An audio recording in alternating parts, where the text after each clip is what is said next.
il y a un deuxième problème que je veux évoquer aujourd'hui, parce que vous me donnez l'occasion de l'évoquer. Il y a un deuxième problème, c'est le problème de la croyance.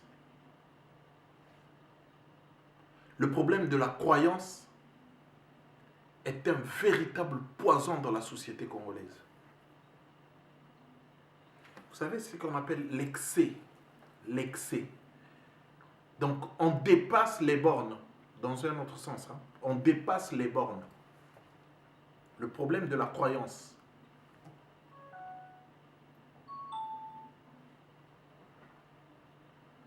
Donc, on a dépassé les bornes. On ne peut pas prendre Dieu comme un objet qu'on peut facilement manipuler dans la société. Dieu est devenu le prétexte de la mendicité. Dieu est devenu le prétexte du vol même.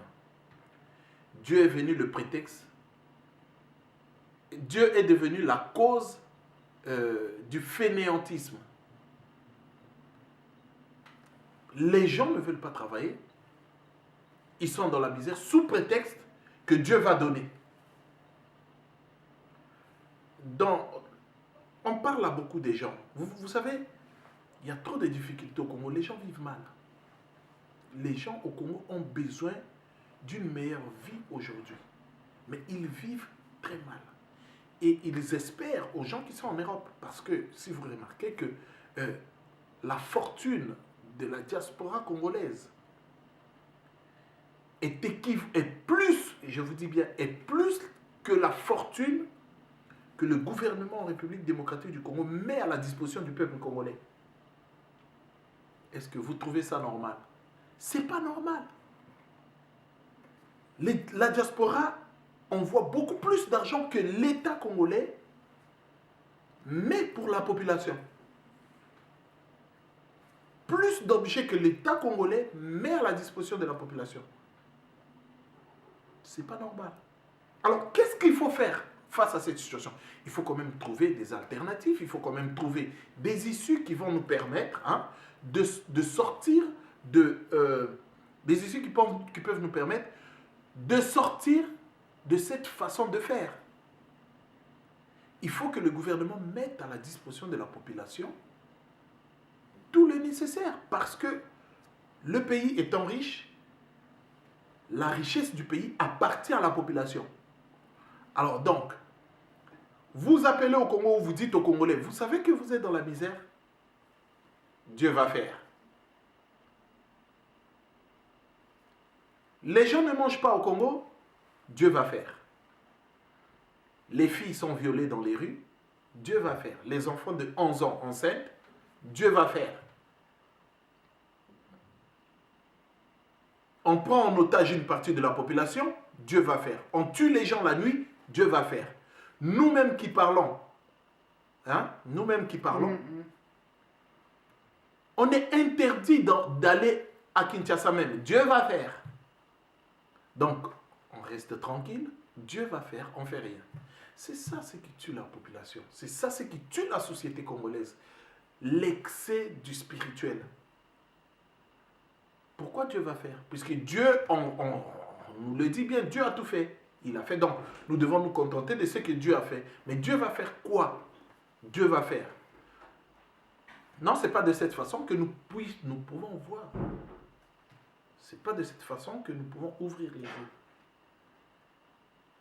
La société congolaise ne peut pas s'en sortir avec le phénomène des pasteurs au Congo. Ils sont même partout.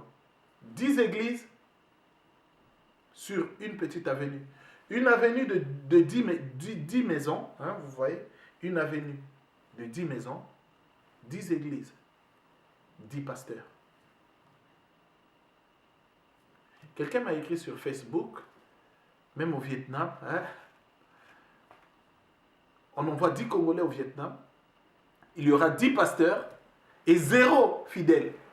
Tout le monde est pasteur au Congo. Ça se passe comment? Ça se passe, une personne lit un verset biblique, il maîtrise un verset biblique, il devient pasteur. il maîtrise 2, il devient prophète. Il maîtrise 10, il devient évêque. Il maîtrise je ne sais pas combien, il devient bishop. Il y a de ces noms qui sortent comme des petits pains. C'est ça la société qu'on est en train de détruire, le phénomène des pasteurs.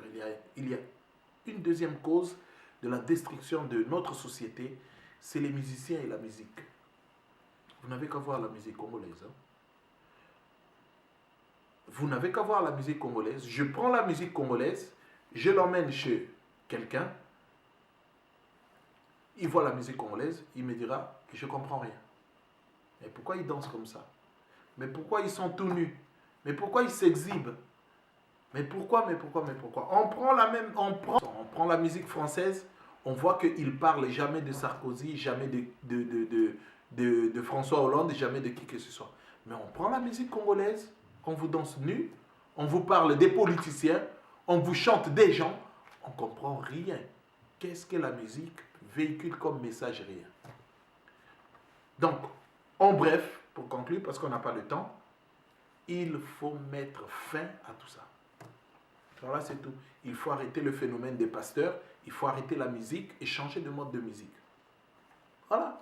Sinon, des milliers de gens resteront dans la pauvreté et face à un gouvernement qui n'a pas de solution pour la population, c'est la catastrophe.